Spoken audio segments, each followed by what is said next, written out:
오늘은 모세의 생애 9번째입니다. 오늘의 주제는 전체적으로 복음이라는 단어에 집중할 수가 있습니다.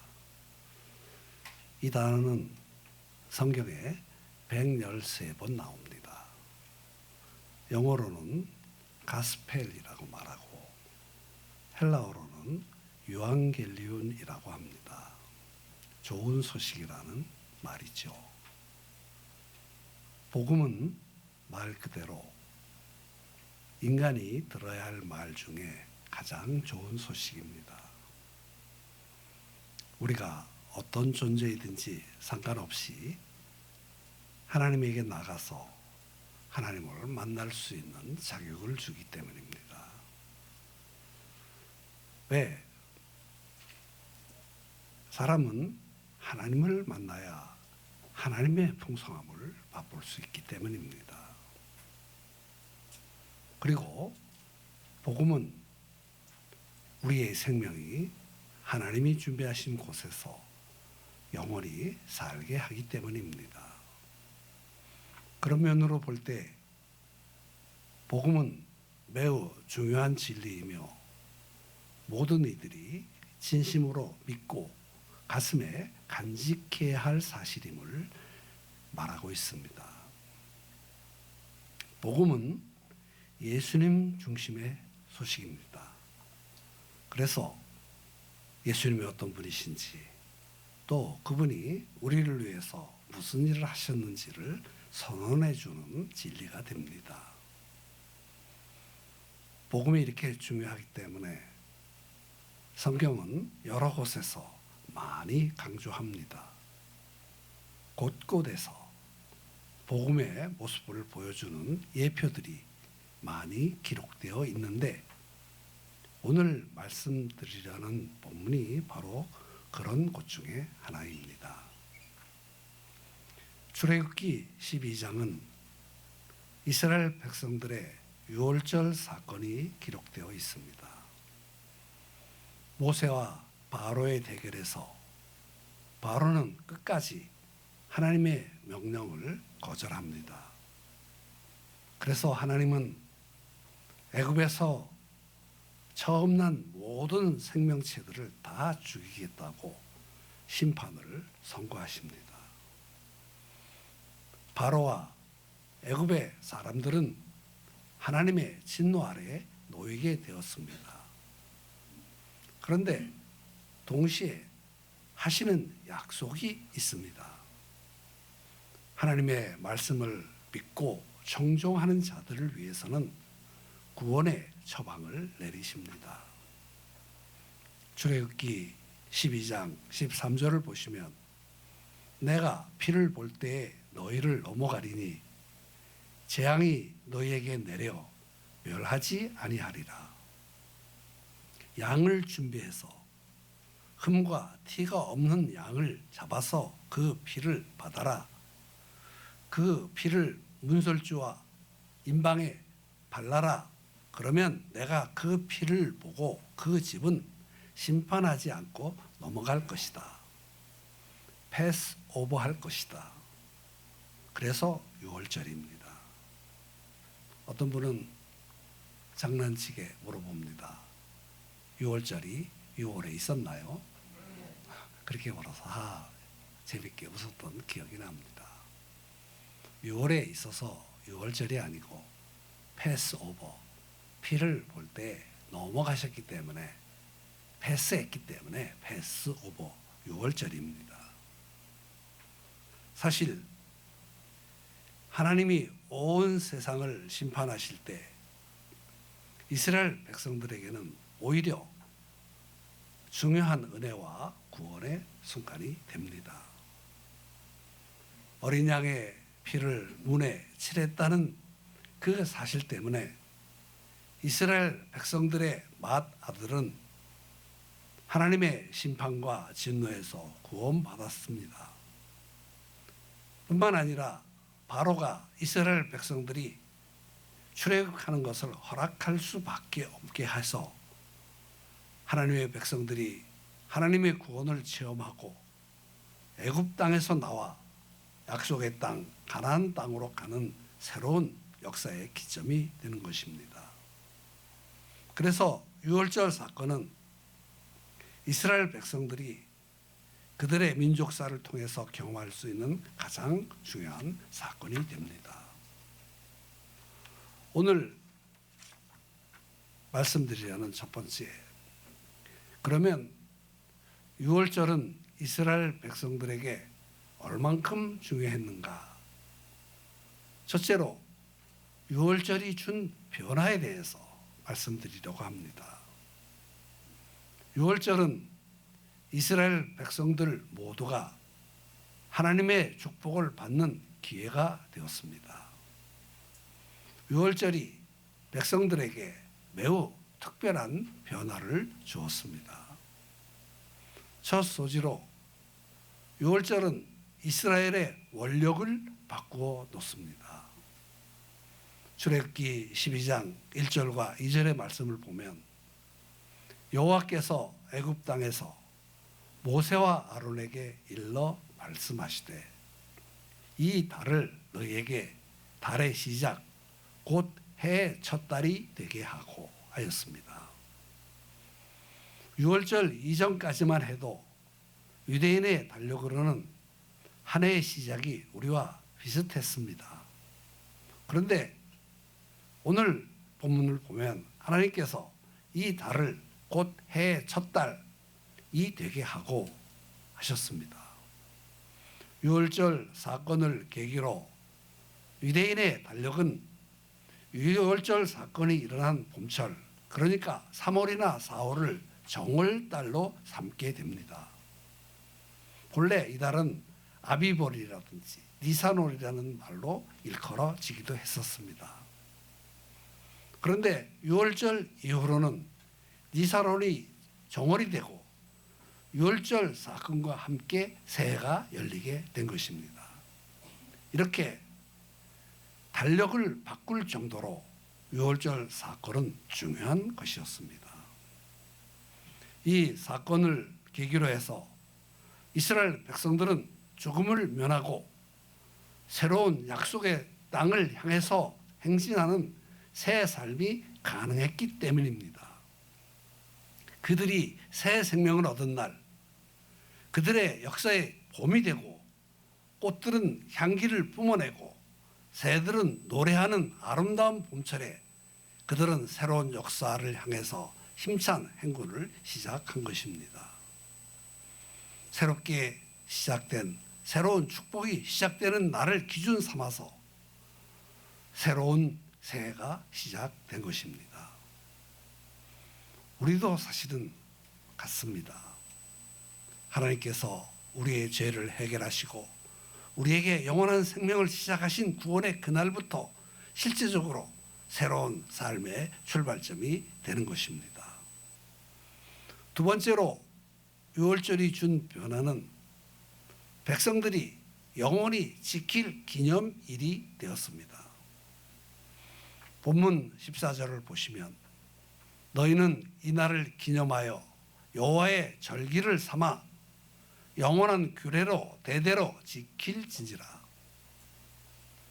백성들이 유월절의 그 사건을 경험했다는 역사적 사실을 확인하는 것만으로는 부족합니다. 이 사건은 백성들이 영원히 지켜야 할 규례였습니다. 자손들에게도 이 날의 의미와 중요성을 가르쳐야만 했었습니다.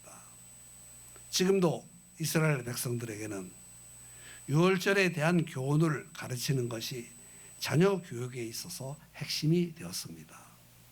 그 의미가 출애굽기 12장 26절과 27절에 나옵니다.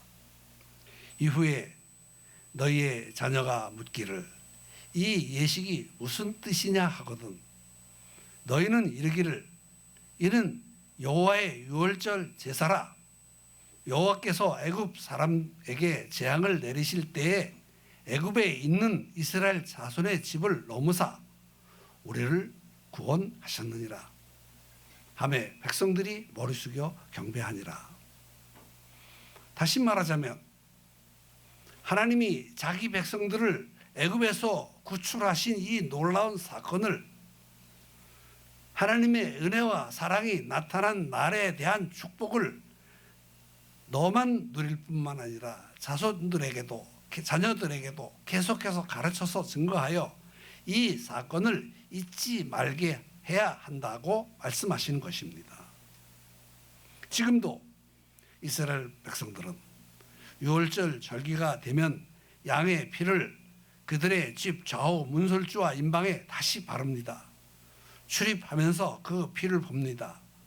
이런 의식을 지킴으로써 하나님이 우리를 애굽에서 죄에서 노예에서 구원하시기 위해서 양을 준비해 주셨고 그 양의 피로 말미암아 구원받았다는 기억을 다시금 되살려야 한다는 사실을 마음에 간직하는 것입니다.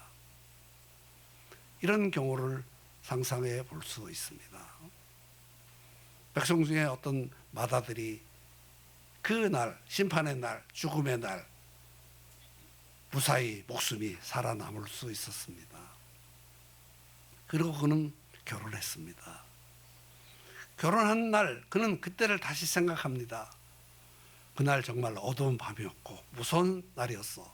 근데 하나님의 천사가 하늘에 나타나서 피가 없는 그 집들은 다 죽여버리는데 나는 그날 그 죽음의 천사 앞에서 살아남았어. 건진받았어. 그래서 오늘 그날 살아남았기 때문에 당신을 만나서 결혼하게 된 것이야. 내가 내 일생에 있어서 이런 행복한 날을 맞을 수 있었던 것은 그날에 살아남았기 때문이야. 그날이 있었기 때문에 오늘이 있었던 거야. 그런 말로써 하나님께 감사하게 되었다는 말입니다. 그 가정이 아이를 낳아서 기르게 되었습니다. 그는 그 철아이를 낳아서 기르는 기쁨을 알고 그날의 기쁨을 다시 생각합니다. 그날 내가 하나님의 구원을 받았기 때문에 오늘 너를 낳았고 너를 기를 수 있었다 하는 것을 그 아이에게 어려서부터 가르치시는 것입니다. 6월절에는 자신과 이스라엘 백성들의 구원을 말해 주었을 것입니다. 살아가면서 기쁨의 순간을 맞을 때마다 아름다운 삶의 경험을 할 때마다 그날을 생각합니다. 영광의 그날, 심판의 그날, 놀라움의 그날, 살아남은 그날, 이 축복을 그들의 전생에 간직할 뿐만 아니라 계속해서 되풀이해서 상기하는 것이 6월절의 진정한 의미가 되는 것입니다. 오늘 이 첫째 대지를 통해서 두 가지 정도 질문을 하고 싶습니다. 죄에서 구출되어 영원한 삶을 살기 시작한 날이 있습니까?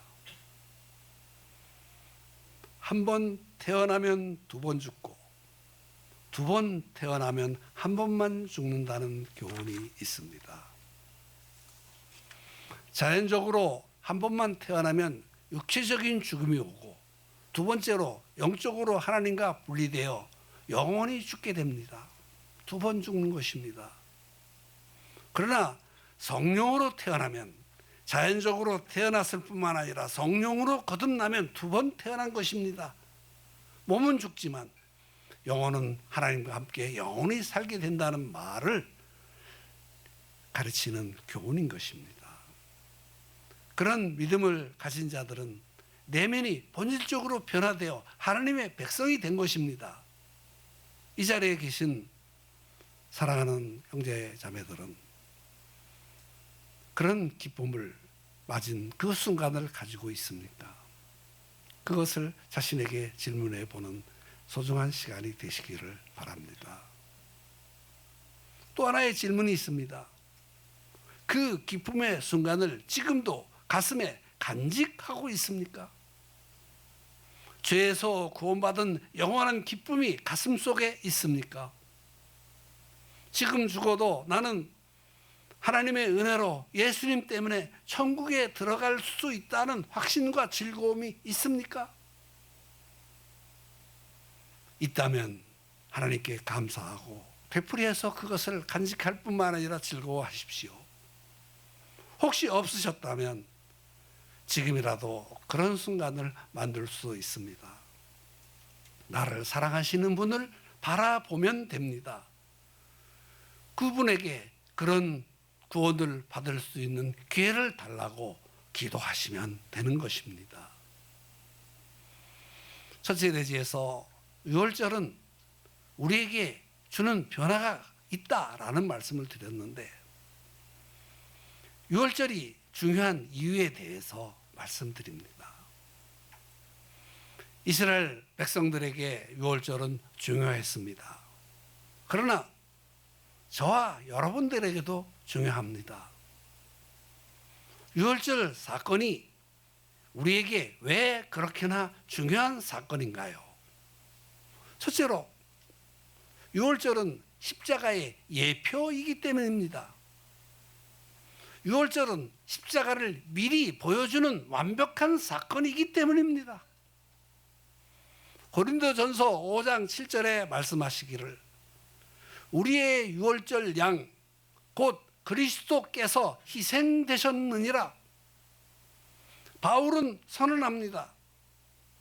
이스라엘을 위해서 죽었던 그 어린 양은 바로 예수님이셨다라고 말합니다. 여기 양 한 마리가 준비되었습니다. 양의 머리에 손을 얹습니다. 손을 얹는 나는 하나님의 심판과 진노를 받을 수밖에 없습니다. 나뿐 아니라 누구도 다 하나님의 심판을 받게 될 것입니다. 그런데 여기 하나님이 준비하신 희생양의 머리에 손을 얹는 순간 나의 모든 죄가 준비된 양에게 전가됩니다. 내 죄를 뒤집어 쓴 양이 피를 흘리고 죽어갑니다. 그 피를 문지방과 좌우 문설주와 임방에 바릅니다. 바울은 이 죽은 양이 바로 예수님의 십자가의 모습을 미리 보여주는 진리라고 선언합니다. 사랑하는 형제자매 여러분, 유월절 사건을 통해 생생하고 분명한 십자가의 그림이 보이십니까? 바울은 유월절에 죽은 어린 양이 바로 예수님이시라고 선언합니다. 유월절 어린 양은 예수님이 십자가에서 희생하신 모습을 보여주는 예표다라고 말합니다. 유월절 사건은 십자가의 사건을 예표한다라고 선언합니다. 예수님이 흘리신 그 피 때문에 저와 당신은 죄사함을 받고 기쁜 노래를 부르면서 새로운 인생의 여행을 시작할 수 있습니다. 십자가의 사건 때문에 내 인생이 달력에 바뀌었습니다. 예수님을 만난 그날부터 새로운 피조물이 되었습니다. 내 안에 하늘의 새 생명이 잉태되었습니다. 새로운 삶이 시작되었습니다. 나는 이날부터 진정한 의미에서 인생을 인생답게 살기 시작한 것입니다. 그날부터 나는 예수 없이 살아왔던 내 모든 과거가 하나님의 안목으로 볼 때는 모두 헛것이었다는 사실을 발견한 것입니다. 바울은 이런 고백을 하는 것입니다.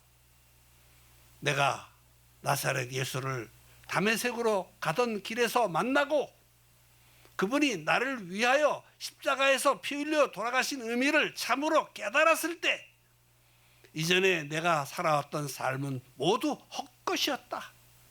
이전에 내 삶이 아무리 화려하고 자랑스럽고 놀랍고 자신감에 넘치는 것이었다 할지라도 지금 돌이켜보면 배설물에 불과했다. 그것들은 한낱 분노에 지나지 않았다. 그런 선언을 하는 것입니다. 고린도후서 5장 17절이 말합니다. 그런즉 누구든지 그리스도 안에 있으면 새로운 피조물이라. 이전 것은 지나갔으니 보라 새 것이 되었도다. 제 생애에도 이런 유월절이 있었습니다. 1974년 11월쯤이었습니다. 예수님이 저의 생애 구세주와 주님이 되신 날이었습니다. 내 자신의 죄 때문에, 약점과 문제들 때문에 절망하고 있을 때 나의 모든 죄를 위해서 십자가에 못 박히시어 돌아가신 분이 내 생에 오셨습니다. 예수님이 하나님의 눈에 자신의 피로 붉은 선글라스를 만들어서 씌워주셨기 때문에 예수님의 피를 통해서 하나님이 나를 보시면 나는 의롭다는 사실을 깨달았습니다. 예수님을 구주로 믿은 바로 그날부터 저의 인생이 새롭게 시작된 것입니다. 그때부터 나의 인생이 새롭게 시작된 것입니다. 저는 절대로 그 이전으로 돌아가고 싶은 마음이 없습니다.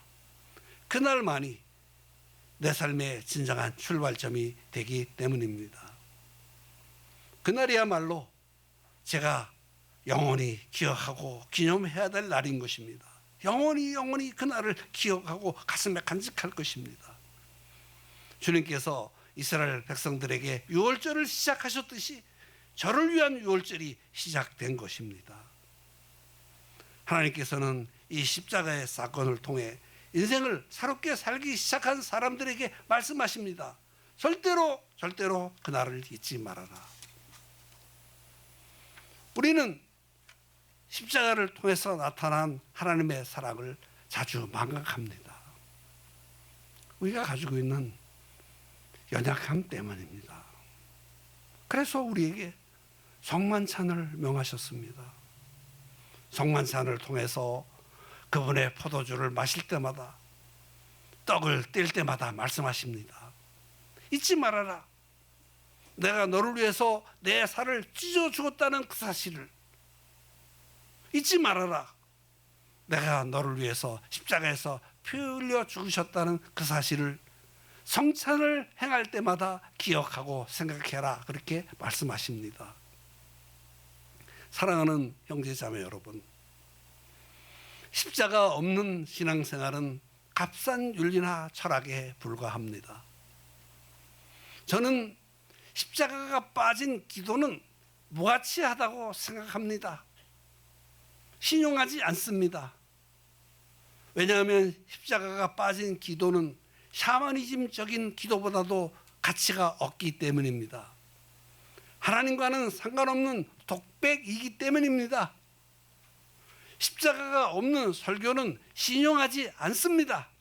그것은 무기력한 감상에 불과합니다. 십자가가 없는 교회, 십자가를 상실한 교회, 십자가의 장식을 달고 있다고 해도 십자가의 메시지를 상실하고 그리스도의 복음이 분명하게 전달되지 않는 교회는 의미 없는 종교 집단에 불과합니다. 십자가가 없는 기독교는 가짜입니다. 그것을 마음속에 잘 간직하셨으면 좋겠습니다.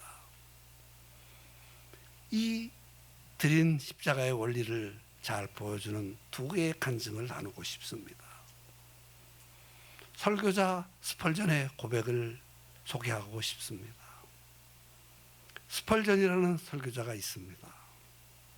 그는 설교의 황제라 불렸습니다. 설교하는 중에 다음과 같은 말을 했습니다. 성도 여러분, 나의 강단에는 피가 있습니다. 나의 예배당에는 보혈이 있습니다. 그렇습니다.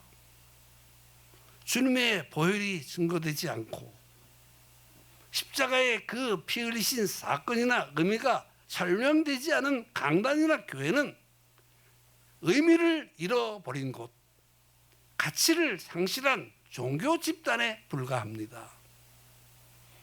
기독교에서 십자가를 제거하려는 시도는 하나님 앞에서 최대로 하나님을 모독하는 것이 아니라고 할 수 없습니다. 대부분의 이단들의 문제점은 십자가를 실패로 돌리려는 것입니다.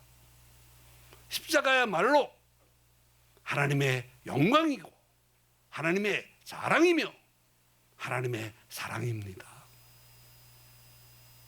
두 번째로 소개하고 싶은 간증은 선교사 아도니람 저드슨의 고백입니다. 그는 미국에서 버마로 파송했던 인물입니다. 윌리엄 캐리와 함께 동양 선교회 그리고 세계 선교의 새로운 역사를 열었던 위대한 선교사입니다. 30년 동안 버마에서 드린 헌신으로 말미암아 많은 결실을 맺었습니다. 미국에서도 그 결과를 알고 그가 모든 사역을 마치고 귀국했을 때 그를 극진히 대접했습니다.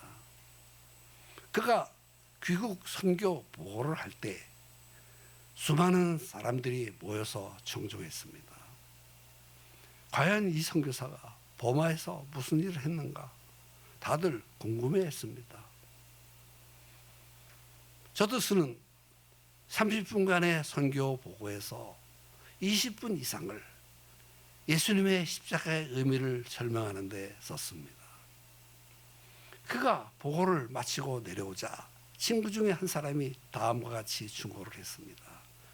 아니 이 사람아, 예수께서 십자가에 피 흘리시고 돌아가셨다는 그 말은 날마다 교회에서 듣는 말이 아닌가?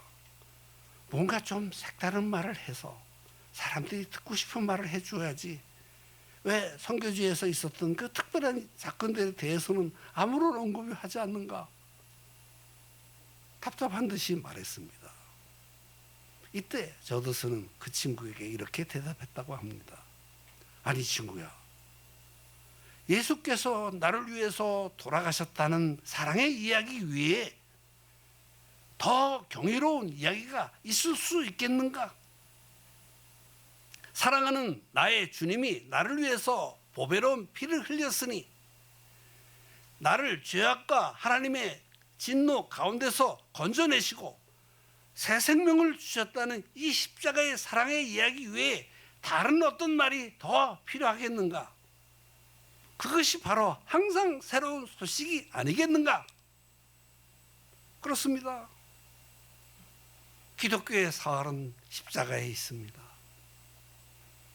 저와 여러분 이 자리에 십자가 때문에 있는 것 아니겠습니까? 저더슨이 가졌던 능력의 근본이 무엇이었는지를 알 수 있는 간증이 됩니다. 저는 앞에서 유월절과 십자가의 중요성에 대해서 말씀드렸습니다. 셋째로는 유월절과 십자가를 통해서 우리가 배워야 하는 교훈은 무엇입니까? 그것을 말씀드리려고 합니다. 유월절은 이스라엘 백성에게 가장 크고 놀라운 복과 은혜를 주었듯이 우리에게도 하나님의 풍성한 복과 은혜를 줍니다. 근데 이 진리를 통해서 배울 수 있는 것은 무엇입니까? 그것에 대해서 셋째 대지로 말씀드리고 싶습니다. 첫째로 십자가는 자기 백성들을 향한 하나님의 계획입니다. 출애굽기 12장에서 이렇게 시작합니다. 이 달을 너희에게 달의 시작 곧 해의 첫 달이 되게 하고 너희는 이스라엘 온 백성에게 말하여 이르라. 이 달 열흘에 너희 각자가 어린 양을 잡을지니 각 가족대로 그 식구를 위하여 어린 양을 취하되 하였습니다. 이 심판의 밤에 하나님이 애굽 땅에 재앙을 내리려고 하시는 그 밤에 하나님은 백성들을 구원하시기 위해서 양을 준비하라고 하십니다. 무슨 말입니까? 어린 양을 준비하신 것은 하나님의 계획이며 하나님의 아이디어입니다. 저와 여러분 앞에 놓여있는 십자가는 하나님이 저와 여러분을 향해서 가지신 사랑의 계획입니다. 하나님이 먼저 시작하신 것입니다. 십자가는 인간 철학의 산물이 아닙니다. 십자가는 하나님의 계획이며 하나님이 우리를 위해서 준비하신 사건입니다. 사도 베드로는 이렇게 말합니다. 그는 창세 전부터 미리 알린 바 되시니나 이 말세에 너희를 위하여 나타나신 바 되었으니. 창세전부터 하나님은 계획을 세우셨습니다. 어린 양 대신 예수 그리스도, 예수를 준비하셨습니다. 그래서 하나님은 우리의 행복보다 우리가 구원받기를 더 열망하십니다. 그분은 우리의 성공보다도 우리의 구원을 더 원하십니다. 그분은 우리의 출세보다도 우리의 구원을 더 기뻐하십니다. 왜냐하면 그분은, 하나님은 우리가 죄값으로 오게 될 불꽃의 심판이 얼마나 준엄하고 비참한 것인지를 잘 아시기 때문입니다. 이 멸망의 진노에서 나를 이끌어내시고 나를 구원하시기 위해서 하나님은 자기의 사랑하는 독생자를 영원 전부터 준비하셨다고 말합니다. 하나님이 계획하셨다고 말합니다. 우리가 잘 아는 요한복음 3장 16절이 있습니다. 그 속에 하나님의 계획이 다 들어있습니다. 자, 우리 한번 같이, 다 아시는 말씀이니까 같이 읽어보십시다. 읽습니다. 시작. 하나님이 세상을 이처럼 사랑하사 독생자를 주셨으니 이는 그를 믿는 자마다 멸망하지 않고 영생을 얻게 하려 하심이라. 십자가는 나를 향한 하나님의 계획입니다. 영원 전서부터 시작된 하나님의 마음에서부터 유월절과 십자가가 시작되었습니다. 그것이 바로 우리 앞에 있습니다. 두 번째로 배울 수 있는 것은 십자가만이 구원의 유일한 길입니다. 십자가 외에는 살 길이 없습니다. 다른 구원의 길이 없습니다. 이스라엘 백성들이 어린 양을 잡아 그 피를 문설주와 임방에 바른 것 외에는 그들의 맏아들이 살아날 수 있는 길이 없었습니다. 이처럼 하나님은 십자가를 통해서만 우리를 구원하신다고 선언하셨습니다. 신약성경 저자인 사도행전 4장 12절에서 이렇게 말합니다. 다른 이로서는 구원을 받을 수 없나니 천하 사람 중에 구원을 받을 만한 다른 이름을 우리에게 주신 일이 없음이라 하였더라. 예수님도 말씀하셨습니다. 요한복음 14장 6절에 예수께서 이르시되 내가 곧 길이요 진리요 생명이니 나로 말미암지 않고는 아버지께로 올 자가 없느니라. 어떤 사람들은 이 기독교의 유일성, 복음의 유일성, 구원의 유일성을 기독교의 독선이라고 주장하는 사람들도 있습니다. 아, 왜 예수 외에는 길이 없냐? 왜 예수 따라가야만 하냐? 예수 정신 이어받은 비슷한 다른 정신을 통해서도 구원이 가능하지 않느냐? 그렇게 반문하고 따집니다. 그러므로 예수만 구원을 줄 수 있다고 주장하는 것은 독선이다. 그렇게 말하는 사람들도 있습니다. 그러나 이런 주장에 대해서 옥스포드 대학의 유명한 사학자며 문학가며 이 시대의 기독교 변증의 위대한 인물인 C.S. 루이스는 이렇게 말했습니다. 자, 보라. 당신 앞에 멸망이 있다고 생각해 보아라. 하나님 앞에서 당신은 생과 사의 갈림길에 있다고 생각해 보아라. 그런데 그때 하나님께서 당신을 위해서 살 길을 하나 주셨다. 하나님이 살 길을 주셨다면 그 길을 택해야지. 그 살 길 앞에서 하나밖에 없는 길에 대해서 논쟁을 벌이는 것은 우스꽝스러운 일 아니냐? 이런 이야기입니다. 하나님은 우리를 사랑하셔서 멸망을 피할 수 있는 길을 주셨습니다. 그것이 유일한 길, 십자가입니다. 모두 죽을 수밖에 없는데, 다 멸망받아서 지옥 갈 수밖에 없는데 준비해 주셨습니다. 그런데 그 길이 좋으니 나쁘니 이 길 말고 다른 길도 있을지도 몰라, 그렇게 따지는 것은 어리석은 주장이라는 것입니다. 여러분, 사람들은 자주 착각을 합니다.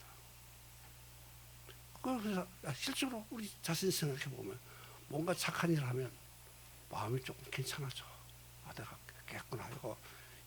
요 마음만 잘 유지하면 천국 갈지도 몰라. 그런 생각이 든다고.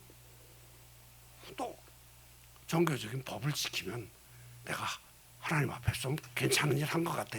이것도 좀 잘하면 하나님이 슬쩍 받아서 너 착하고 법 잘 지켰으니까 천국 가. 그럴지도 몰라. 또 교회생활 열심히 하고 목사 말 잘 들으면 하나님이 나를 불쌍하셔. 여기서 머리 쓰다듬으면서 천국 가라 그러실지도 모른다는 그런 생각이 있어요. 그거 착각 가운데 사는 거예요. 그것들이 나쁘지는 않아요. 그러나 이것들 때문에 그것을 해서 쌓아서 또 쌓아서 그것들 때문에 내가 구원받아서 영생 얻기에는 절대적으로 부족해요. 절대적으로 할 수 없어요. 해보세요. 그 길은 구원의 길이 아니에요. 오직 예수님을 개인적으로 믿고 구세주로 영접해서 예수님의 공로로, 예수님의 의로, 예수님께서 하신 일 때문에, 예수님 때문에 하나님이 예수를 보시고 나를 구원하신 길이 완벽한 구원의 길인 거예요. 그 길 외에 다른 길은 없는 거예요. 그것을 잘 이해했으면 좋겠습니다. 성령께서 도와주시기를 기대합니다. 세 번째로 배울 수 있는 것은 십자가는 새로운 능력의 원천입니다. 십자가는 우리가 새로운 삶을 살 수 있는 능력을 주는 자원입니다. 출애굽기 12장 8절을 보시면 그 밤에 그 고기를 불에 구워 무교봉과 쓴 나물과 아울러 먹되 하였습니다. 그것을 먹게 하셨습니다. 피도 바르고 먹어라. 왜? 그 밤 떠나야 되니까. 어린 양은 이스라엘의 장자들을 위한 죽음의 피를 흘렸을 뿐만 아니라 그 양고기로서 그들의 양식이 되었습니다. 이 희생양의 고기를 먹은 후 그들은 광야 여행, 새로운 삶, 자유로운 삶이 시작되었습니다. 가나안 땅으로 가는 위대한 여정이 시작되었습니다. 우리도 그렇습니다. 주께서는 저와 여러분을 위해서 돌아가셨습니다. 그 피 흘리심 때문에 우리는 죄사함을 받고 용서를 받았습니다. 그리고 한 걸음 돌아가서 우리는 그 예수님을 먹으면서 살아가는 존재라는 사실을 아십니까? 그분은 우리를 위해서 돌아가셨을 뿐만 아니라 우리 영혼과 정신의 양식이 되어주셨습니다. 예수님은 우리에게 이렇게 말씀하셨습니다. 요한복음 6장 53절에서 예수께서 이르시되 내가 진실로 진실로 너희에게 이르노니 인자의 살을 먹지 아니하고 인자의 피를 마시지 아니하면 너희 속에 생명이 없느니라. 또 들어보십시오. 6장 35절을 보십시오.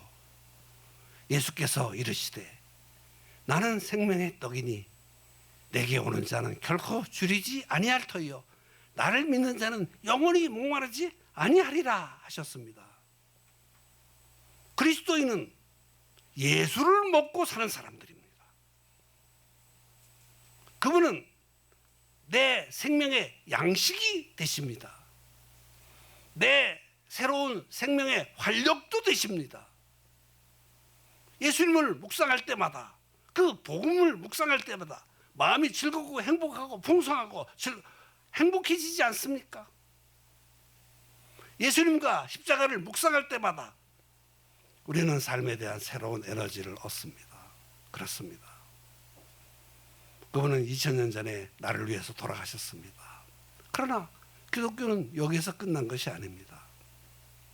우리가 예수를 믿는다고 할 때도 실패와 절망스러운 일들이 다가올 수도 있습니다.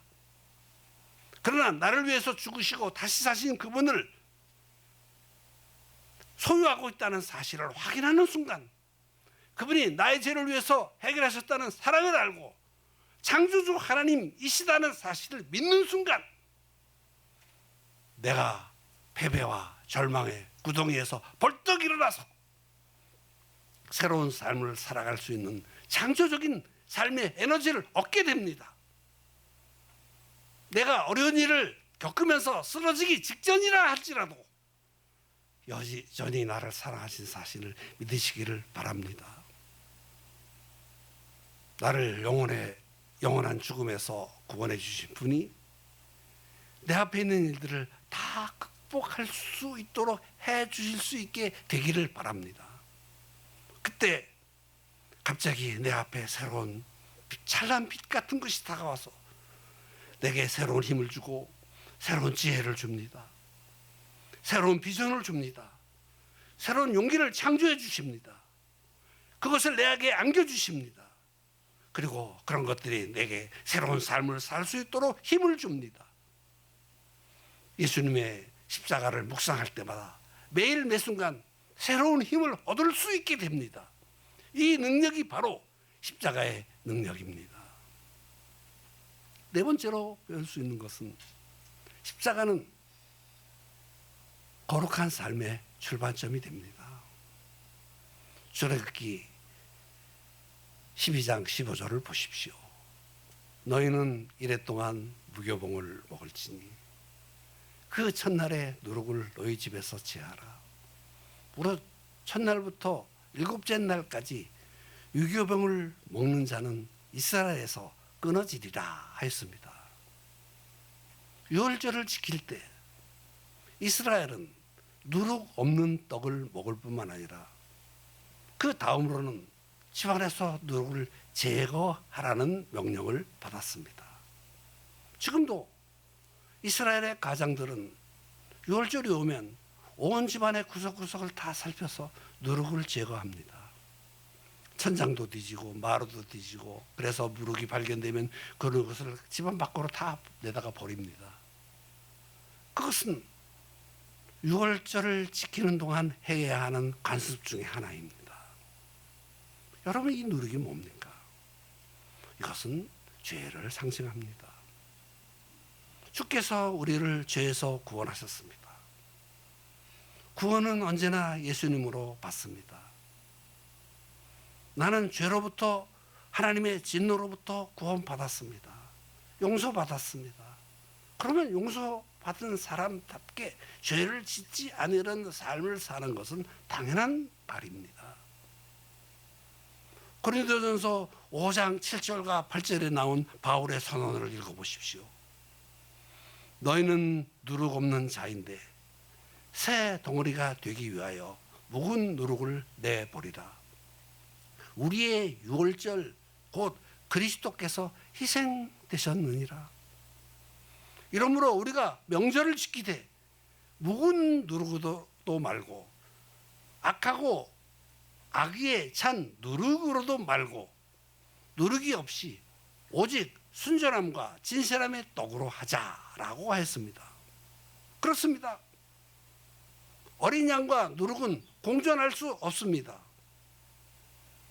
우리를 위해서 피 흘리신 예수 그리스도께서 우리의 마음에 계신다면 그 마음에 죄를 잉태할 수 없습니다. 그러므로 그리스도를 소유한 사람, 하나님의 새로운 생명을 소유한 사람들에게 주님께서 명령하십니다. 이제 누룩을 제해버려라. 누룩을 제해버려라. 그렇게 함으로써 내가 구원받았다는 사실을 나의 삶을 통해서 증언해라. 그렇게 말씀하십니다. 십자가는 거룩한 삶, 도덕적인 삶을 살 수 있는 능력을 제시합니다. 오해하지 마십시오. 거룩한 삶을 살았기 때문에 구원을 받은 것이 아니라 십자가의 보배로운 피로 구원받아 하나님의 사랑을 체험했기 때문에 새로운 삶에 대한 열망과 동기가 거룩한 삶을 살겠다고 드러나는 열정으로 표시된다는 것입니다. 이처럼 십자가는 거룩한 삶의 출발점이 되게 합니다. 성령님이 능력을 주셔서 죄를 버리고 승리하는 삶을 살 수 있도록 도와주신다는 것입니다. 이제 마지막 넷째로 말하고 싶습니다. 넷째로, 어린 양의 피를 마음의 문설주와 임방에 바르십시오. 당신의 마음에 어린 양의 피를 발랐습니까? 없으시다면 초청하고 싶습니다. 마음의 중심에 예수 그리스도를 구주로 모셔드리라고 초청합니다. 어린 양의 피에 대한 바른 태도가 필요합니다. 어린 양이 피를 흘리고 죽었다는 사실에 대한 인식만으로는 부족합니다. 여기 이스라엘 백성들을 보십시오. 우리 가족 중에 맏아들이 있습니다. 나는 심판의 날 황혼 직전에 있습니다. 오늘 밤 죽음의 천사가 내가 살고 있는 거리를 두루 다니면서 집 입구에 피가 없는 그 집은 들어가서 맏아들을 전부 죽일 것입니다. 하나님이 이미 하신 말씀을 신뢰하지 못하고 그 말씀에 순종하지 않는 모든 사람에게는 누구든지 가르지 아니하고 하나님의 심판이 임할 것입니다. 그날 밤 나는 내 식구들과 함께 양을 준비합니다. 하나님께서 말씀하신 흠과 티가 없는 양을 직접 잡습니다. 양은 피를 흘리고 죽어갈 것입니다. 피 흘린 어린 양, 이 양으로 인해서 모든 사람이 살 것입니다. 그러나 중요한 사실이 하나 있습니다. 우리가 이 사실을 아는 것만으로는 살 수가 없습니다. 식구들이 해야 할 일이 있습니다. 피를 흘리고 죽어간 그 어린 양에서 피를 취해야 합니다. 그리고 주님께서 말씀하신 대로 내가 살고 있는 집 문설주와 좌우임방에다가 그것을 뿌리고 발라야 합니다. 이 행동이 없으면 누구도 살 수가 없습니다. 출애굽기 12장 22절이 그것을 선언합니다.